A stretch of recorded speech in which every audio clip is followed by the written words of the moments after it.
so we'll hit record. Thanks for coming today. I really appreciate your interest and attention. I'm Chris Daniel. I'm faculty PD manager for eCampus and the Instructional Design Center. The purpose of this meeting in my mind is just to introduce what we do, but also leave plenty of time for your questions and concerns, and see how, as a full service organization, we can help folks that are interested in online teaching and learning. And days like today, cold pandemic days, online to me has never been more vital and relevant.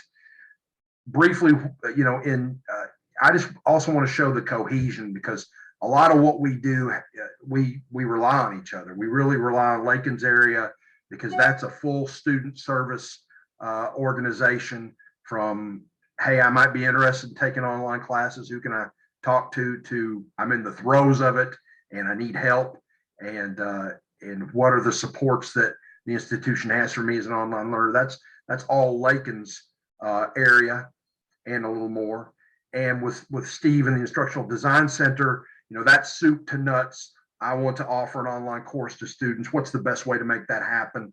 What does eCampus offer? And then what do we offer to folks who aren't under that eCampus umbrella? That was the idea, and also just a way to kick things off. And I'll come with my part at the end. But Steve or Lakin, would you like to go? Let me turn over. There's Jessica. She's coming in. Wonderful. I'm going to make both of you co-presenters, so you can share your screen if you want, or however you'd like to interact with the group here. Lakin, would you like to go first? Sure, I'll kick things off. Typically, when we do any kind of session talking about eCampus, there are definitely so the ID side of the house, and that Steve and Chris are in, and then there's kind of my side of the house. That's the enrollment management side. I've got a great team. There's also a marketing team. So just kind of as the bare bones basics, how things flow is marketing's first, right? We first have to have a marketing piece to attract students into our programs. And as soon as, they're doing their job behind the scenes, telling the student stories that we have, getting students engaged. But as soon as a student or a prospective student says, hey, I want to be an online student, or I want to be a student at EKU, that's kind of where the enrollment management team steps in. We work with prospective students from the point of contact where they raise their hand and say, I'm interested in a program, all the way through to graduation. And what that looks like for us is a team of 25 dedicated advisors by program. So a student is set with 1 or 2 people max that they work with outside of the classroom from start to finish in the online degree programs, degree seeking programs. So I'm an undergrad psychology major. Your point of contact for the first part of your program is going to be Stephanie Black, and then you're going to transition to your graduation track advisor, Caitlin Scott, and those are your people, right? So those are your one-stop shop people that are going to help you troubleshoot financial aid. While we do have a dedicated financial aid person, we're going to help facilitate that conversation, registration issues, student support, anything that happens outside of course content. So just to kind of give you a little bit of background about who the online students are in general and averages kind of things. We do have some really good demographic data. That is one of the things eCampus is really good at, is reporting and data and tracking. We know where our students are. We know what they're doing at all times. And if we don't know where they are, it's because they really won't communicate with us anymore. But we'll stalk them until we find them. And I'll get to that a little bit more as we go. But our average age for our online students is 33. We do have so these are kind of final fall numbers from fall 21, but we were around just over 3,600 online students, specific online students. Average age again 33. Somewhere under 500 of those 3,600 students are under the age of 22. Traditionally, we don't see many 18-year-olds in our programs, but we do see some 19, 20-year-olds who are in different type of life circumstances, who are non-traditional for some other reason. We do not I'm going to say this carefully. We do not encourage 18-year-old traditional students to come into an online program. That's not who is best served by our programs. So we do have a conversation if we do feel like we have a traditional student to really talk about what they're trying to do, what their experience is, and maybe why they're trying to do an online program. But on the flip side of that, we have almost 275 students who are over the age of 50. So we really run the gamut of students throughout their life. It could be a first degree or a second degree or a 10th degree. It doesn't, we see it all. We are 64% female. 63% are located in the state of Kentucky. The states with the highest student populations outside of Kentucky, with about 75 or more students, being Ohio, Texas, California, Tennessee, and Florida. So again, not just lifespan, we're crossing the country too. And we're not just crossing the country. We've got at least one student in all 50 states, including the districts and Puerto Rico and territories, along with military that are stationed internationally. And then we have 15 true international students as of this fall. So again, we're just kind of, we're eCampus, we're global at this point. But one of the recent challenges we have faced has been some retention issues with COVID. Of course, we're seeing that with on-campus students as well, but the online students, because they're that non-traditional population, just hits them differently. We have working nurses on the front lines. We have the emergency medical program, and those are EMTs on the front lines in the ambulances, that are really, they've struggled. Our teacher population, our graduate education programs have seen some struggles in their students, and some of the things we're starting to focus on, and I'll touch on a little bit, is some mental health things, not just our traditional time management issues that we kind of work through with students, but we're starting to have to mitigate some more significant personal challenges as well. So just as an overview, what resources do we kind of offer? And to be honest with you, just about anything that you can think of that a university would offer to any student is offered to an online student. There's only a few catches in that. The counseling center will see online students as long as they are living in Kentucky. The counseling center is restricted. They cannot do telehealth therapy with out-of-state students, but they will work with the students to find a provider in their local area. That's one of the things we found during COVID is colleges have really come together.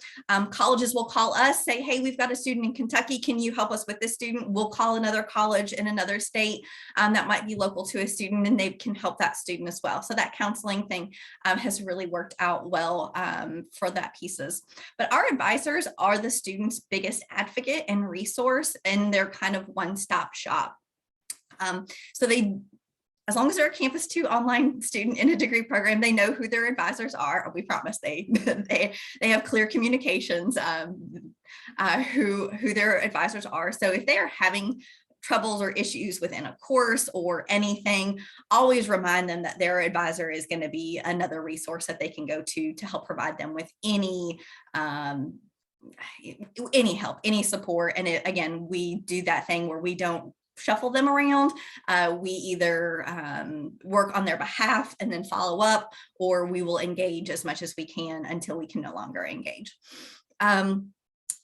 All of the degree programs that our students are in also have Blackboard organization student portal that the IDC has helped us kind of put together. So not only do they have access to their advisors, of course, advisors are working in traditional EKU staff hours for the most part. We do some flex and evening calls with students quite frequently, but they also have these student portals under their organizations tab in Blackboard. And this organization is what I like to call just an advisor's brain dump into a Blackboard site.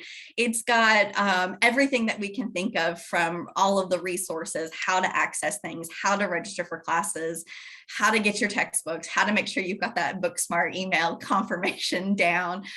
So all of those types of things, we keep those updated and as cleaned out as we can, make sure there's no broken links or anything. But it also has some program specific information in there for them. You know, what's their path look like? What are some maybe challenging courses that are coming up that I might need to prepare for? Or if they're in the undergrad level, hey, you've got to take a general education math class. Let's not be scared of math. Here's some resources to kind of help prep you for some going to struggle, or we think there's a gateway course that we need to make sure that they're successful in. We're going to do what we can to help prepare them appropriately, and those resources are usually built into that portal. Have a little section called what advisors want faculty to know about their students. I did this probably about 6 months ago, maybe 9 months ago. And it was kind of really interesting, the feedback that I got, that was just like, hey, you've got an opportunity to talk to faculty. What do you want them to know about the online students? There's so much good stuff that came out of that, but some highlights of that are your classes are important to the students, but so are their full-time jobs and families. You have to remember that they are trying to balance those things, and school is maybe not always going to be their first priority. So we do have to, on our end, we show them as much grace as we possibly can. The other thing that kind of came out is, and maybe partly our fault, but we have spoiled them with timely and quick communications. We do not let things sit. We make sure all student things are answered before the end of the day for us. And then of course, the next day, the first thing in the morning for us is to address any student concerns. So timely and constructive feedback for students is really important. They really appreciate that. And it's something that we have found that not all schools do well. So when we do it well, we hear about it. And that's something that we really kind of pride ourselves on, is the student saying, you know what, I was at this other school and I would send 3 emails and I would never hear back. And I just got, so frustrated. But the one thing about you guys is you were always so quick to respond and make sure that I have exactly what I need. And so we do ask that that carries kind of through, and that goes into kind of the instructional design piece that I know that they teach on the community of inquiry model, where that engagement is really important to them. And if there's not a timely expectation, if you can't just keep up, kind of nonstop, because it's not obviously your full-time job, they just want an expectation of when you're going to be able to communicate with them. So if you can at least set that expectation for them, that's what is really going to help them be mindful of both your time and theirs. So if it's like, hey, I will get back to you within 48 hours, they know that they need to wait the 48 hours, and we will reinforce that, hey, did your instructor set an expectation for communicating back with you? Maybe let's revisit what that looks like. The other thing is they try, but they can easily get discouraged by very small roadblocks. Even the minorest things in our minds, like failing a quiz or getting a registration error, can really seem like a really big deal to them. And while we know it's something minor that they can get past, they can get stuck there pretty easily. And it can be a little disheartening to them. So what we try to do is try to be those cheerleaders for them. We don't just communicate with them when things go wrong. We communicate with them at all times to kind of cheerlead and tell them that they're doing well as they're going through as well. So it's important to let them know if they are doing well, that they are doing well. And if they're not, what's that constructive feedback look like to help them advance. And my last little piece, and then I'll be quiet because it's a lot. My last little piece of kind of block of information is just kind of if there are things that faculty can, instructors can do to help. And kind of the things that our go-tos are, please use the first week drop for online classes. It's not the first day, first week, they get a whole week to get in there. But please use that. The online students know that that is there and they know that they can be dropped in that first week. And I'm going to put a big old asterisk on that, because we are here to help you. If you want to know, if you've got a class that is running and you've got 4 or 5 students that have not participated in class yet and you need some help trying to reach out to them, say you've already sent them an email, that's fine. Get us a list of names and we're going to pick up the phone and we're going to bug the bejesus out of them until we find out what's happening. That's where stalker mode comes in, where we're just like, hey, so-and-so says you aren't in class yet. What have you done? Have you missed something that you needed to get done? But we can help you try to make those connections and get those students going before that first day, or that before the end of that first week. So we've got some time.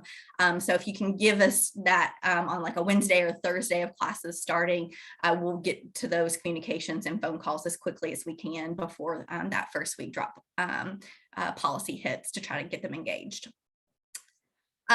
We do use progress reports, midterms, and final grades, especially at the undergrad level. I know graduate doesn't have progress reports or midterms necessarily, but especially at the undergrad level, if you were teaching and using those progress reports and midterms, we very, very carefully review every single grade, every single piece of feedback that comes to students. And again, we're cheerleading the positives, and then we're trying to work with the things that might be challenges.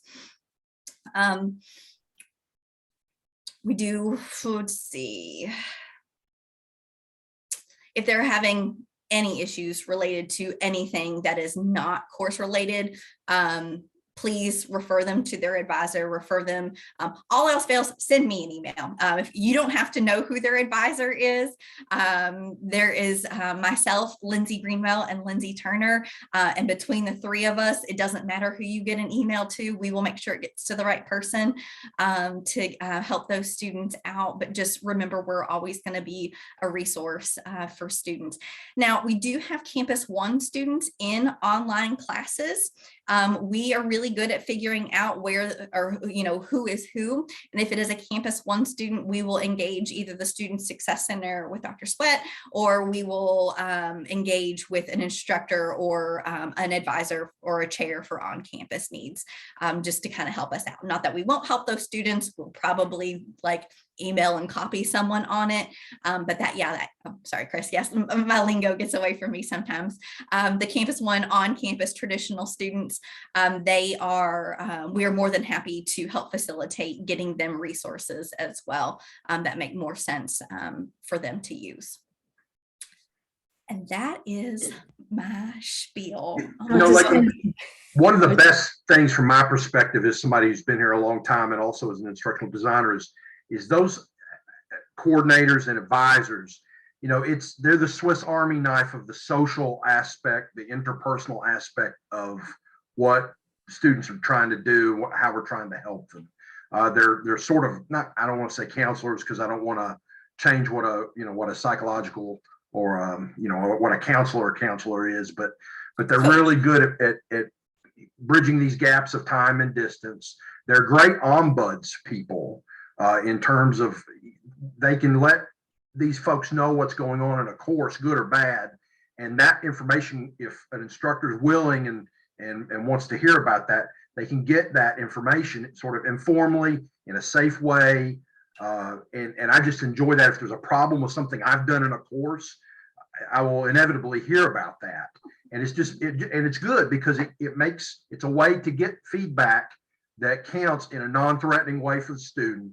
How many classes, if you've ever been in a class where it's just terrible, like I can remember as an undergrad, I've had great classes, terrible classes, but there's no way, in the 1990s, if a class was awful, you just had to grin and bear it and hope that you could eke it out. You may still have to do that too. There's no guarantees, but there's this informal channel of communication. If nothing else, that advisor will listen to the student and give them some ideas. They often know the faculty. Sometimes it's just a miscommunication issue, or it's just a differences in perception, or it's that student's been out of coursework for 20 years or 10 years. It's just a change of mindset sometimes that will help. So I'm sorry to piggyback off of what you do, but it's taken me a few years, it was year 2, year 3 before I understood the function and the utility and the lockstep nature of what eCampus kind of does. So I really appreciate you showing up today. And if nothing else, people know that you're a resource. Yes. Your team's a big resource for students and for instructors as well. So thank you so much for that. Steve. All right, I'm Steve Dwinells, and I'm the director of the Instructional Design Center. I was trying to think of a metaphor to relate Lakin and myself, and this is the only one I came up with, and it's not really very good, but I think you'll get the general idea. Lakin is the showroom that deals with the students, and my group is the one in the back room in the factory making the widgets.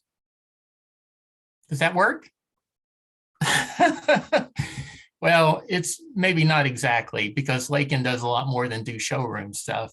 And our group does a lot more than work in the factory in the back. But we're a unit within eCampus that we're called the Instructional Design Center. And we're composed of 11 instructional designers, a multimedia manager, and a faculty development program manager, who is Chris. And Chris is going to talk a little bit more about his area in just a little bit. We also have an administrative coordinator who actually in reality runs the department, the unit. She knows more than anything, than anyone in the unit, I think. And she also manages some student transcriptionists that we have. All videos that are loaded up for online course use are being transcribed or closed captioned to meet ADA requirements, and simply because it's the right thing to do. What do? An instructional designer helps faculty, collaborates with faculty in the design and development and deployment and support of their online courses. So instructional designers work with subject matter experts. Now, I don't know what disciplines you all teach in or work in, but we don't know, for example, nursing in the health sciences, but yet we have an instructional designer. We have two who are attached to that unit, that college, and working with nursing, working with other health science programs, and we help create online courses for you. In some schools, the expectation is that the faculty member is supposed to also be able to create online courses well and perfectly and meet all kinds of quality, when in fact they went to school for a whole different reason. They went to school to learn about geography or geology or English or whatever the discipline is. So our instructional designers help faculty create the best learning experience for the student possible. Now, do we always meet that goal? No, sometimes for whatever reason, there are classes or courses that are just difficult for a number of reasons. But by and large, we end up having some extremely good courses. And just to give you a taste of that, our unit has won now, I think, 8 or 10 International Blackboard Awards for excellence in excellence in course design and in courses. Now, these are international awards that are not handed out like candy. They are things that have to be earned after proof of the quality of your course. So we create some excellent courses, and we use, as Lakin said, the community of inquiry model that really highlights and encourages high levels of engagement with students. That is one of the areas that I think we can most improve on, and that is helping faculty learn better how to teach online, because it is a different modality. It's a whole different animal, if you will, that and especially with the demographics, as Lakin pointed out, we're looking at 33-year-olds as an average. Well, pedagogy doesn't really work in that realm. Andragogy, or adult learning, is what we're after. So the adult learner wants to know why, for example, they're having to learn what they're learning. Why do I have to do this particular assessment? It seems like busy work. They want to know feedback, full feedback, like how can I improve? They want to know how this applies to my real life. So Andragogically speaking, Chris works a lot with faculty on helping them understand better that we're teaching to adults and not your traditional 18-year-olds who you hope, would come to school willing to learn, wanting to learn, but as you all know, sometimes they're just being made to go to school and they're not really that interested. Or they think they can get by with college as they did with high school and not really have to study and not do those things, which, as you know, is not the case at all. So our instructional designers work very closely with faculty, and every faculty member who works with eCampus is assigned an instructional designer that you work with for the duration. So you're not going to have an instructional designer one day, and then 2 weeks from now, you'll have another one, or 2 weeks from that, you'll have yet another one. We try to keep those relationships built and stable. What happens occasionally, though, is when we lose people, when we lose an instructional designer that goes somewhere else, then we have to reshuffle sometimes. And sometimes our faculty aren't too happy about the reshuffling because they've built this relationship that's very organic, and they work very well with one another. So that does happen occasionally, but we try to minimize that. We also have a multimedia producer manager who has a beautiful studio on the 19th floor of Commonwealth. And this studio is state of the art. You along with his expertise and his equipment can generate just amazing pieces of learning assets.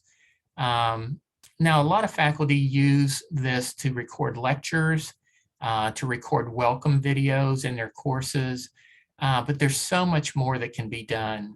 We have this really cool piece of equipment called a light board, and it's nothing more than what you think of as a whiteboard, but it's transparent. So it's just like glass. And as you write and lecture, you can write with a magic marker all there, your notes and all that kind of stuff, lecture over it, talk about it.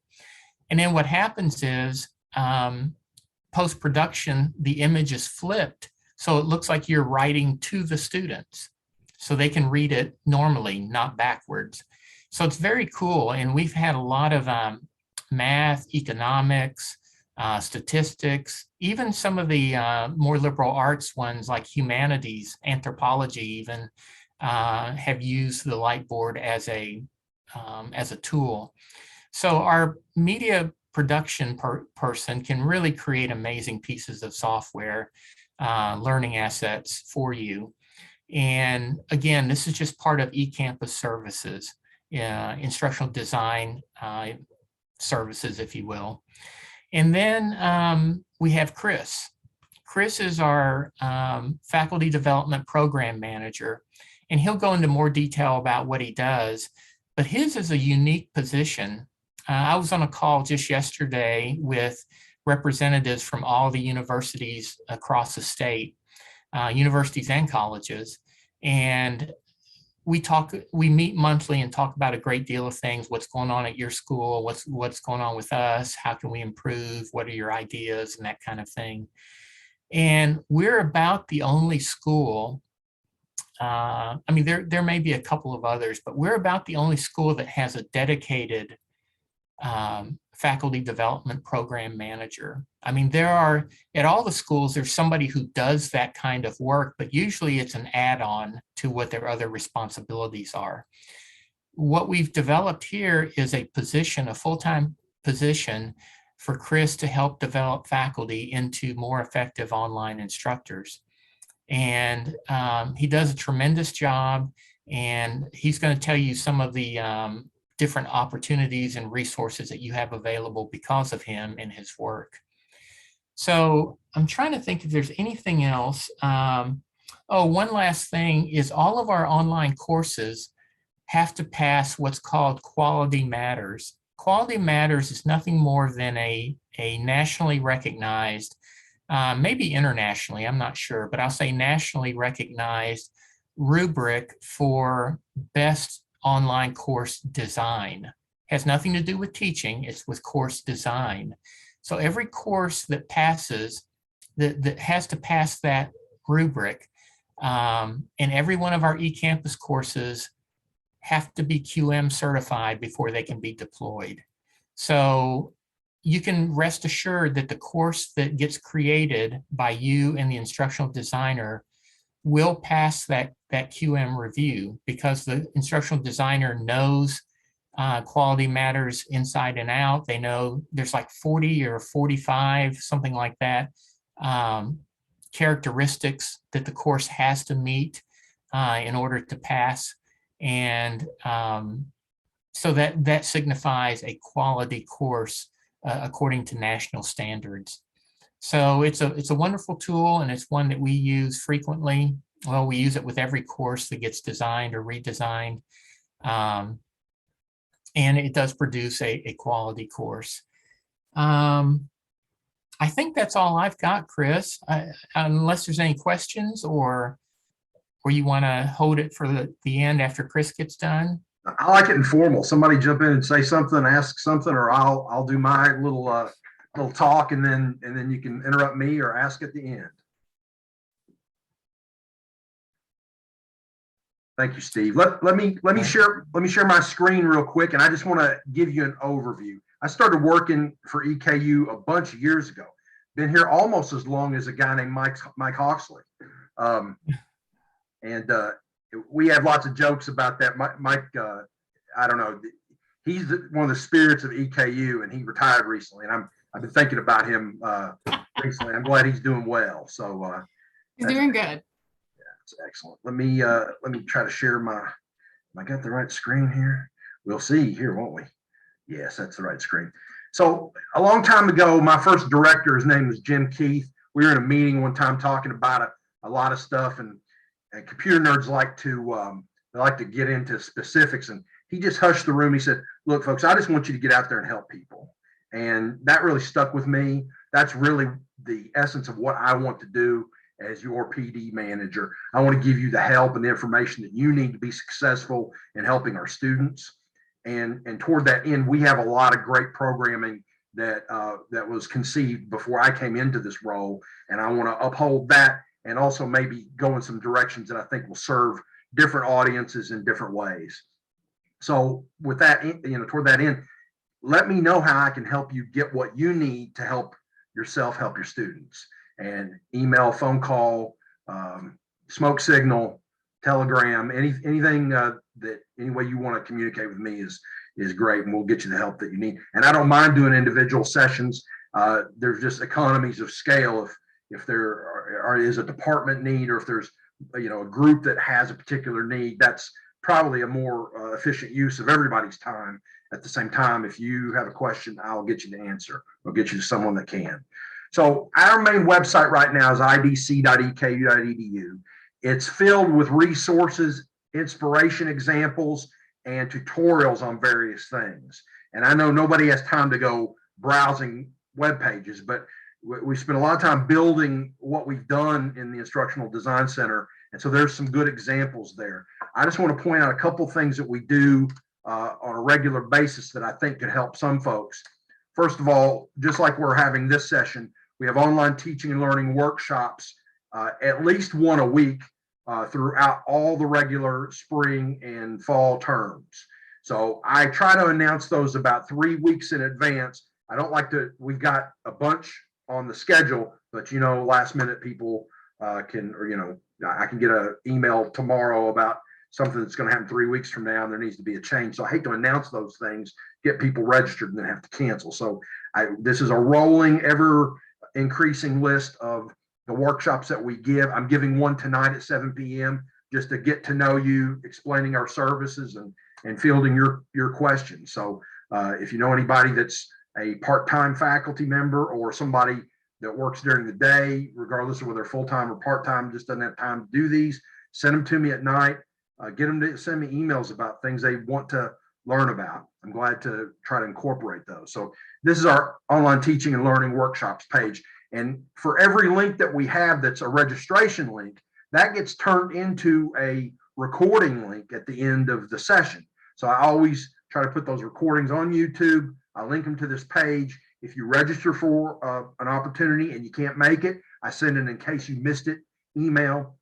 You know, this concept of engagement to me, like a lot of the responsibility, if I'm engaging my students or if I'm engaging faculty or staff, that's on me. Like I have to engage you all.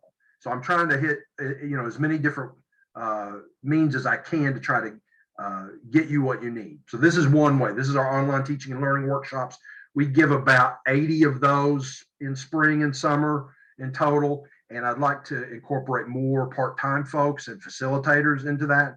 So expect that number to go up a little bit because I'm going to do some evening sessions starting with tonight. Next thing that we do, a lot of people are coming into this organization with no knowledge of any learning management system. That's a big fancy website that does all the course things, whether it's taking attendance or delivering content. And if they do have LMS experience, they may not have Blackboard experience. Even though Blackboard is kind of an ancient program of sorts now, you know, not everybody knows it. This PD1 is a rolling self-paced course that's designed to give instruction on the essential aspects of Blackboard. You can sign up for it and never take it all the way, or you can go all the way through it as you like. If you want to send somebody there, have them apply via idc.eku.edu/PD1 and then click apply here. I'll get a notification. I'll put them in the course and then they can ask questions. They can run through the content at their own convenience and as their schedule allows. So that's our OTLs and PD1. Starting February 21st, we're doing our 8-week intensive online course development and teaching certificate program. This is an intense course. It is designed to not only show some of the more salient issues and features of a successful online course for most applications, but it also will model what most of our 8-week courses are going to look and feel like.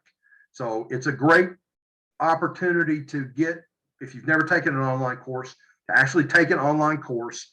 It's intense, but it's low stakes. I mean, if you can't do all the work, nobody's going to tattle on you.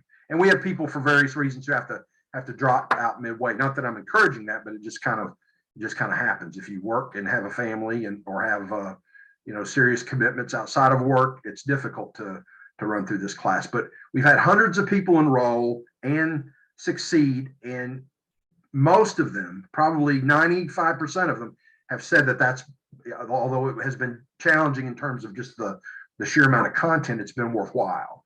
So we would love to have you there. And first, we have 2 mandatory meetings, one at the beginning, one at the end, a few optional meetings in the middle, and then it's asynchronous otherwise.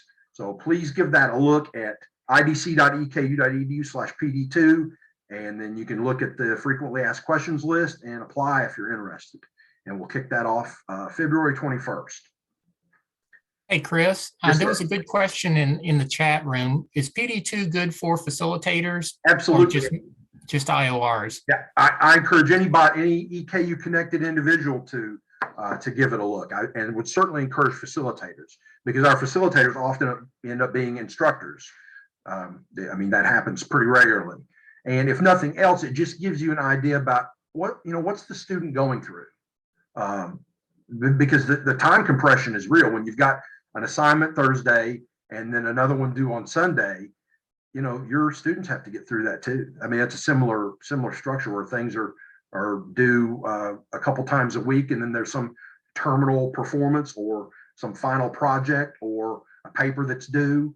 You know, it's a good way to kind of get a feel for what that looks like. And the cohorts are fantastic. I've only led one and participated in several, and it's great colleagues. And a lot of times they will end up, I wouldn't say form friendships, but they're definitely forming associations, and they get to know each other pretty well by the end of the term, at least virtually.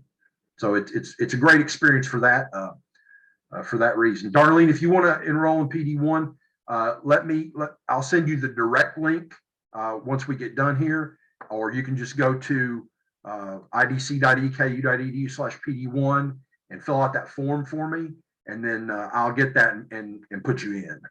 I just want to have that form filled out for my records in case there's a problem. That's okay.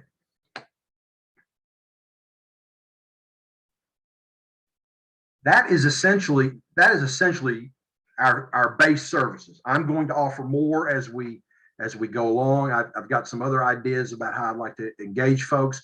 I want to show what we can do in the IDC with our storyline suite, or our Articulate suite of products. That's a creation of learning objects, and would like to show folks that don't have a lot of experience with that some of what we can do. So look for show and tells on that. One other thing, we have a special service called Smart Thinking, and I had the link up earlier. Smart Thinking in eCampus is no additional cost tutoring, writing support, and resume building support for our students. We leave dozens of hours unused every year on the table. We want to alleviate that. It is very easy for a student to engage this Smart Thinking service in every online course that eCampus offers. There should be a Smart Thinking link in the left menu of the course. If there's not, please contact me or your instructional designer, and we can get them signed up. There are dozens of different topics. If I'm a student, all I have to do, I don't even need to ask anybody. I just need to click Smart Thinking. Because I'm not a student in this course, I'm an instructor, it's going to give me an option, but I'm going to pretend like I'm a student and log in as a student. Then I can go up to tutoring. And for nurse, I don't know if we have nursing, but we have at least one psychology instructor represented here. There should be, I don't know if there's psychology. I don't guess there is, but there's business, there's Spanish, there's nursing, writing, computers and technology, career writing and interviewing, and you can sign up for a particular topic. Now, a lot of topics like general writing, it's on demand. For nursing and other business topics that are more specialized, you'd have to schedule a time. A student can go in there. There's also a way to refer groups of students. If you want to know about that, let me know. We're also hosting a session on that on the 25th at 11 a.m. So if you want to hear the Pearson representative talk about it, please show up to that, or I can send you some PDF resources with more information. But the idea is that we leave all this time on the table every year. We really want our students to engage with this tutoring service. So please let me know if I can help facilitate that, or just tell them to click the Smart Thinking link. However we can get students in there, we want to try to use those hours. We use that on our team to push quite as a lot for support. One of the things that Smart Thinking does, it's just one of my favorite features of it, is students can submit a paper for review, and they'll get feedback, detailed feedback within 24 hours on a writing submission. So it doesn't matter the subject area or content area. They're not going to help them, if they need paper creation, they should go to the Knoll Studio, which will also help online students. But just getting that kind of grammar feedback or structure feedback, that is one of our favorite features. And I think we do have several instructors now who have almost like required, like, hey, you're writing a paper, submit it to Smart Thinking and then turn it in. Because that feedback has been so valuable. That's a great point. And also, like, if you're wanting to use that in a real meaningful way, remember, if you're doing assignments, build that into the assignments. So if the expectation is we'd like for you to use this tutoring service, you got a paper due on Sunday, you might want to tell them Tuesday, Wednesday, hey, or Monday, or as early as you can, engage the Smart Thinking feedback process with that professional. Most of them have to have at least master's degrees to work for Pearson. So it's not somebody that doesn't know anything. It should be somebody with some content knowledge there. Engage that structure in plenty of time to make the final submission.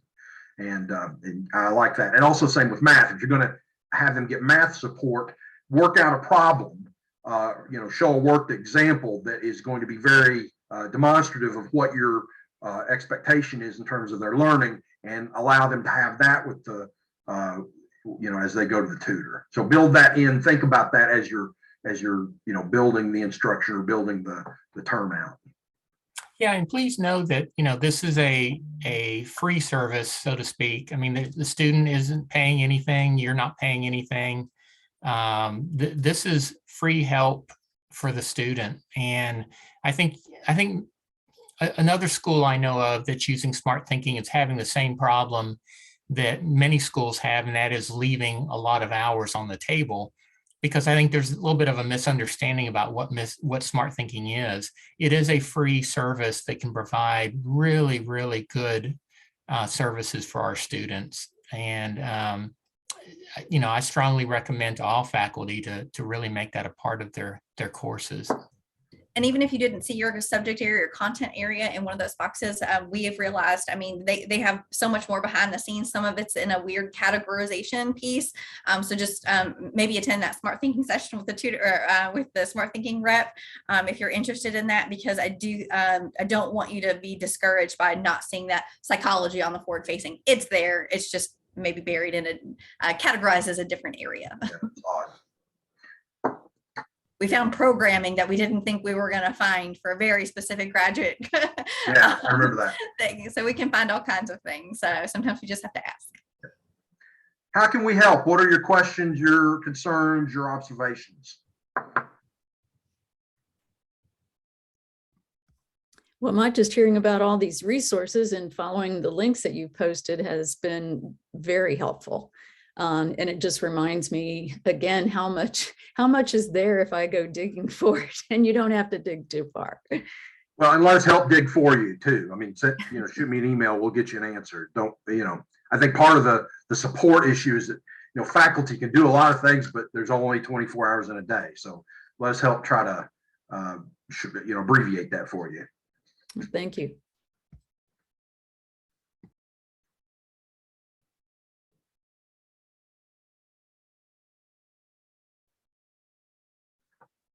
Anything else?